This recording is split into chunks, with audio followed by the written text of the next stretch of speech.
अच्छा, Genghis Khan की रूह भी पानी मांग रही होगी खामनेई की औलादों को देखकर। मतलब एक रिकॉर्ड था चंगेज खान के नाम पर कि सबसे ज़्यादा उसी के औलादे हैं दुनिया में।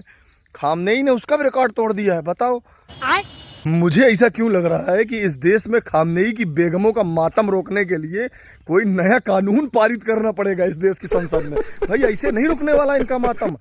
पहले ये खाला, धोखे से मारा गया, उन्होंने धोखे से मारा मेरे खामिनेई को। खामिनेई मेरा शेर था, शेर, और कल भी शेर था, आज भी शेर है। उसके बाद ये हम मोदी को नहीं जानते, हम उनको जानते जो हमारे रहबर थे। हम बनाए थे हिंदुस्तान में हमारे रहबर। इनको देखो, ये तो कह रही हैं कि सऊदी वाले हमारे नहीं हैं, काफिर हैं। कौन मुसलमान है? वो 1400 साल पुराने मुसलमान है, जाके करबला की हिस्ट्री पढ़िए। आज सऊदी वालों को मुसलमान नहीं मानते, हम नहीं मानते, काफिर हैं, लानत उन पे। और दोगलापंती की हद देखो। जिस देश में जाने के लिए ये सालों साल घिसते रहते हैं, जहां पर इनका सबसे पाक पवित्र स्थान है, जहां पर इस दुनिया का हर मुसलमान अपनी जिंदगी में एक बार जरूर जाना चाहता है, उस देश को ये क्या कह रहे हैं? ये नहीं है सऊदी, ये सब गद्दार हैं, हमारे सिर्फ ईरान है।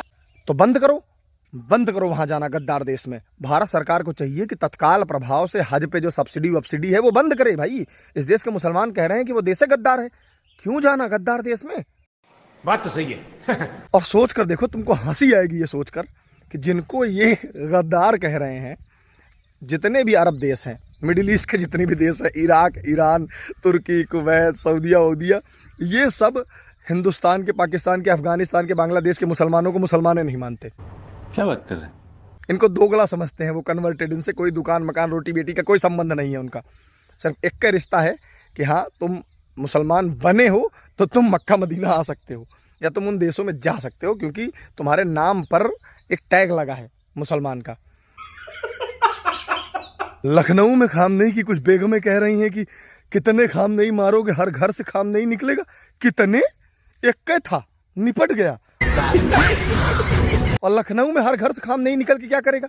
सिंघाड़ा बेचेगा, पंचर बनाएगा। है ये चाहती हो तुम खामनेई से? हमको मारो, हमको जिंदा मत छोड़ो सालो। हम कोई मंदिर का घंटा है कि कोई भी आके बजा जाता है? बेचारा परमाणु बम का परमाणु बनना चाहता था, तुम उसे चौक का कटाणु बना देना चाहती हो। और ये वीडियो किसी कटे छटे जिहादी के लिए नहीं है, ये वीडियो इस देश के हिंदुओं के लिए है। देखो गौर से, इस दुनिया में कितने इस्लामिक देश हैं, और उन सब देशों के सामने दो देशों ने मिलकर खामनेई को निपटा दिया। क्या उखाड़ पाए ये? अजी लंड मेरा। क्या कर रहे हैं? सिर्फ एक दूसरे को गरिया रहे हैं, और यही सच्चाई है इनकी। इस कहानी से क्या सीख मिलती है? कि सूअरों का झुंड कितना भी बड़ा हो और जंगल में कितने भी सूअर क्यों ना हो जाएं, शेरों की बराबरी नहीं कर सकते। खौफ जंगल में हमेशा शेरों का ही होता है, राज हमेशा शेरों का ही होता है। जिस दिन शेर जंगल में शिकार के लिए निकलते हैं, ये सारे सूअर अपनी अपनी बिलों में घुस जाते हैं। सोच कर देखो, इस देश में एक योगी है, सिर्फ एक योगी, तो क्या माहौल है इनके बीच। अगर इस देश में 10-15 लीडर योगी जी जैसे हो जाएं, तो कैसा होगा ये देश, कैसा दिखेगा? तो बस हम सब ने ये ठाना है 2029 में योगी जी को प्रधानमंत्री बनाना है। राम राम।